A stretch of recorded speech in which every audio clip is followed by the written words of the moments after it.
untuk sebesar-besarnya kemakmuran rakyat, dan ini diturunkan menjadi ada 2 undang-undang. Yang pertama Undang-Undang Nomor 6 tahun 2023, di mana sumber daya alam diolah dan dimanfaatkan secara efisien, ramah lingkungan dan berkelanjutan, serta pemerintah mendorong peningkatan nilai tambah sumber daya alam. Juga Undang-Undang Nomor 2 tahun 2025 yang merupakan perubahan terkait Undang-Undang Minerba, di mana mineral dan batu bara sebagai sumber daya alam yang tak terbarukan merupakan kekayaan nasional yang dikuasai oleh sebesarnya untuk kesejahteraan rakyat. Gambaran umum terkait dengan industri baja sendiri, di mana industri baja merupakan industri strategis, di mana baja ini merupakan bahan baku bagi banyak industri turunannya, sehingga biasanya kita menyebut juga industri baja ini sebagai mothers of industry. Sehingga perkembangan di industri baja tentunya akan memberikan multiplier effect baik bagi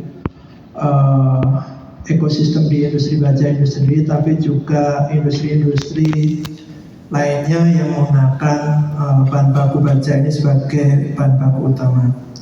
Tetapi di saat industri baja ini merupakan industri strategis dan dibutuhkan oleh banyak industri, banyak tantangan yang dihadapi oleh industri baja sendiri, seperti penggunaan teknologi, di mana sekarang teknologi industri baja dituntut ke arah yang lebih ramah lingkungan, dan ketika untuk bergeser ke arah teknologi tersebut dibutuhkan juga investasi yang tidak sedikit, jadi salah satu tantangan besar juga bagi industri baja. Kemudian ketersediaan bahan baku, di mana di dalam negeri juga memang ada bahan baku, tapi tidak sepenuhnya juga sesuai dengan spesifikasi yang dibutuhkan oleh industri baja. Kemudian saya sampaikan lagi terkait dengan keberlanjutan lingkungan.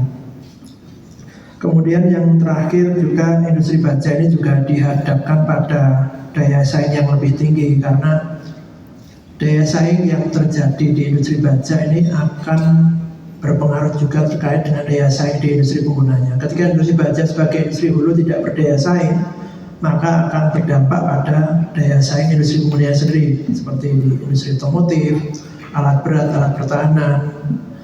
Ketika bahan bakunya tidak berdaya saing, maka produk yang dihasilkan oleh industri penggunanya juga tidak berdaya saing. Kemudian terkait dengan fokus pengembangan industri IMAT, dalam bangunan industri nasional, industri logam dasar ini merupakan salah satu industri yang menjadi prioritas untuk dikembangkan, dan salah satunya adalah industri logam, di mana industri logam memang di dalamnya tidak hanya baja, tetapi juga ada berbasis nikel, kemudian aluminium, tembaga, dan sejenisnya. Kalau kita lihat dari pertumbuhan industri saat ini, kinerja industri logam cukup menggembirakan, di mana pertumbuhan sampai dengan triwulan kedua tahun 2025 sebesar 14,91, ini lebih tinggi dari pertumbuhan industri non migas. Juga pertumbuhan industri nasional didukung dengan adanya investasi-investasi baru di sektor hilirisasi yang baik yang berbasis baja, berbasis besi, kemudian berbasis nikel, tembaga, dan aluminium. Sehingga memang nilai pertumbuhan saat ini konsisten selalu di atas pertumbuhan industri pengolahan non migas. Kalau kita lihat dari sisi perdagangan, cukup menggembirakan, di mana beberapa tahun ini perdagangan di sektor baja, baik itu HS72 dan 73, sudah mengalami surplus. Ini dimulai di tahun 2022. Ini tidak lepas dari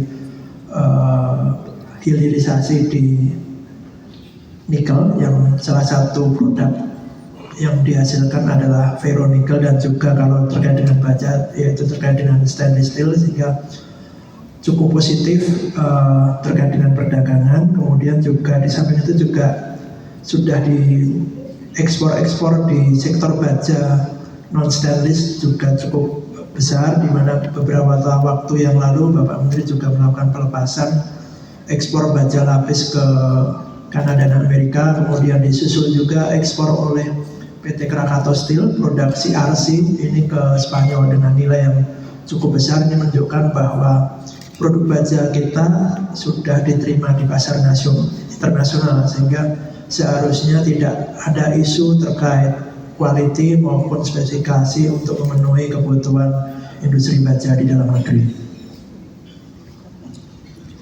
Jika kita lihat terkait dengan posisi industri baja di dunia, memang saat ini kapasitas produksi terbesar masih dikuasai oleh China, di mana kapasitas baja mereka di angka 1 miliar ton. Ini cukup besar dibandingkan dengan posisi Indonesia yang saat ini sebesar 18 juta ton. Ini cukup besar, jadi tidak sebanding ya kalau kita bandingkan. Tapi sebenarnya dengan besarnya kapasitas negara lain, Cina yang cukup besar, juga bisa kita ambil sisi peluangnya, mungkin keterkaitan dengan bahan baku di hulunya, tetapi proses hilirisasi harusnya bisa ditarik di dalam negeri. Dan kalau kita bandingkan di tahun 2024 ini memang pertumbuhan kapasitas baja dalam negeri cukup menggembirakan, di mana naik 110% dibanding tahun 2019. Saat ini kapasitas baja dalam negeri adalah sekitar 18 juta ton.